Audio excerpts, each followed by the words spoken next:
पोषण ट्रॅकर हे असं आहे की जिथं रेंज नाही तिथं चालतच नाही। जोपर्यंत वेतनाचा प्रश्न सुटत नाही तोपर्यंत आम्ही मातृवंदनाचे काम करणार नाही। 4 वेळा दिवसातून ते पोषण ट्रॅकर बंद पडते, रोज एक वर्जन बदलते।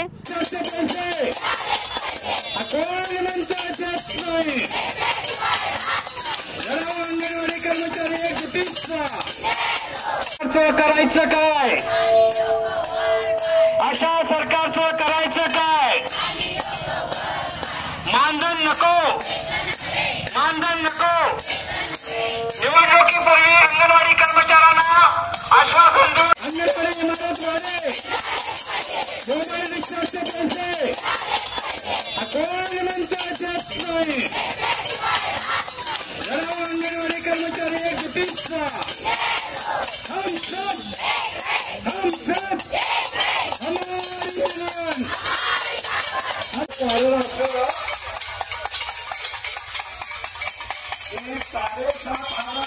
काय अशा सरकारचं करायचं काय? मानधन नको, मानधन नको। वेतन आमच्या हक्काचं, पेन्शन आमच्या हक्काची, ग्रॅज्युएट माझं नाव अंगणवाडी सेविका छाया तिप्पट आजरा। तर आम्ही आज मोर्चा घेऊन इतक्या कारणासाठी आलेलो आहोत की आमचं शासनानं फसवणूक केलेली आहे। आम्हाला जाहीरनाम्यामध्ये सांगितलं होतं की 15,000 सेविकेला देणार आणि 8,500 मदतनीसला देणार, पण त्यांनी काय केलेलं आहे 13,000 आम्हाला द्यायला लागलेत आणि 2,000 तुमचे पोषण ट्रॅकरवर आहे म्हणून सांगितले। पण पोषण ट्रॅकर हे असं आहे की जिथं रेंज नाही तिथं चालतच नाही आणि त्यामुळे आम्हाला वरचे 2,000 मिळतच नाही। ही आमची शासनानं घोड फसवणूक केलेली आहे आणि ही फसवणूक करू नये तर त्यांनी आमच्या खात्यावर डायरेक्ट 15,000 जमा करावे, सेविकेच्या खात्यावर आणि मदतनीच्या खात्यावर 8,500 रुपये जमा करावे। 2,000 आणि 1,000 त्यांनी आम्हाला मानधनातच द्यावे। पोषण ट्रॅकरचा त्यामध्ये संबंध लावू नये, कारण कुठेही गेलं तर त्याला रेंज नाही आहे। जी कार्ड दिलेले आहेत त्या कार्डला सुद्धा रेंज नाही आहे। 4 वेळा दिवसातून ते पोषण ट्रॅकर बंद पडते, रोज एक वर्जन बदलते, त्यामुळे सेविकेला काम करण्यासाठी अडचणी निर्माण व्हायला लागल्यात। त्याचबरोबर कोर्टाने निर्णय दिलेला आहे की ग्रॅच्युइटी देणार म्हणून, आणि कारण आम्ही शासनाचे कर्मचारी असं कोर्ट म्हणतंय, पण शासन मानायला तयार नाही आहे। ती ग्रॅच्युइटी मिळावी, तसेच आमच्या ज्या महिला आज रिटायर झालेल्या आहेत त्यांना पेन्शन मिळावं, भविष्यासाठी उदरनिर्वाह करण्यासाठी पेन्शन मिळावी।